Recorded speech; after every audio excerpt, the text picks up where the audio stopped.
Chapter 39. Missing.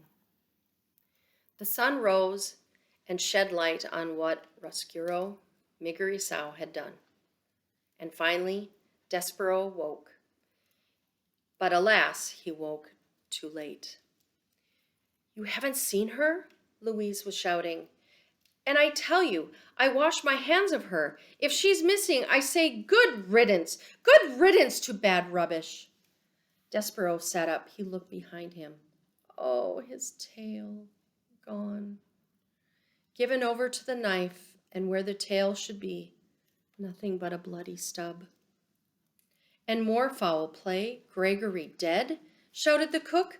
"Poor old man, that rope of his broken by who knows what, and him lost in the dark, and frightened to death because of it. It's too much." "Oh, no," whispered Despereaux. "Oh, no, Gregory is dead." The mouse got to his feet and began the long climb down from the shelf.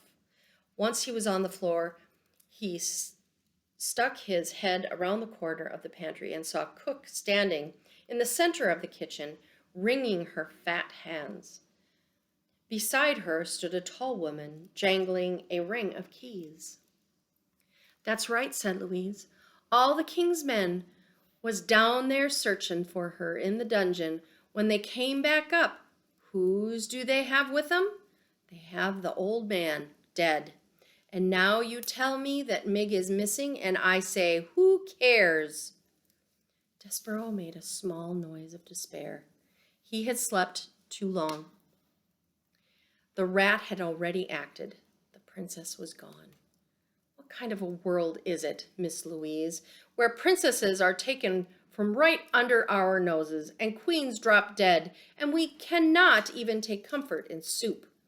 And with this, Cook started to cry. "Shh," said Louise. "I beg you, do not say that word." "Soup," shouted Cook. "I will say it. No one can stop me. Soup, soup, soup."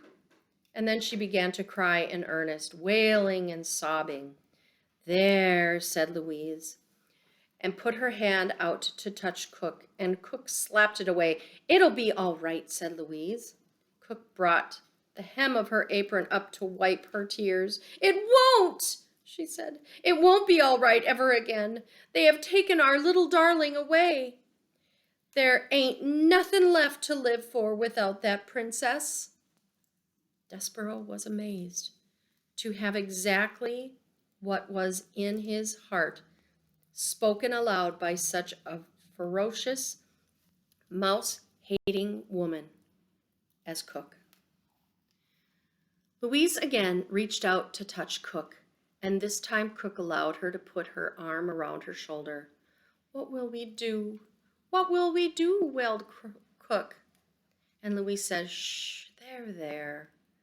Alas, there was no one to comfort Despereaux, and there was no time anyway for him to cry.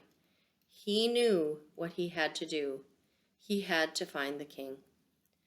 For having heard Roscuro's plan, reader, Despereaux knew that the princess was hidden in the dungeon, and being somewhat smarter than Miggerisau, he sensed that a terrible unspoken truth behind Roscuro's words.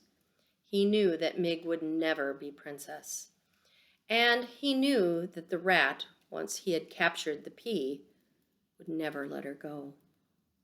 And so the small mouse, who had been dipped in oil, covered in flour, relieved of his tail, slipped out of the pantry and past the weeping ladies.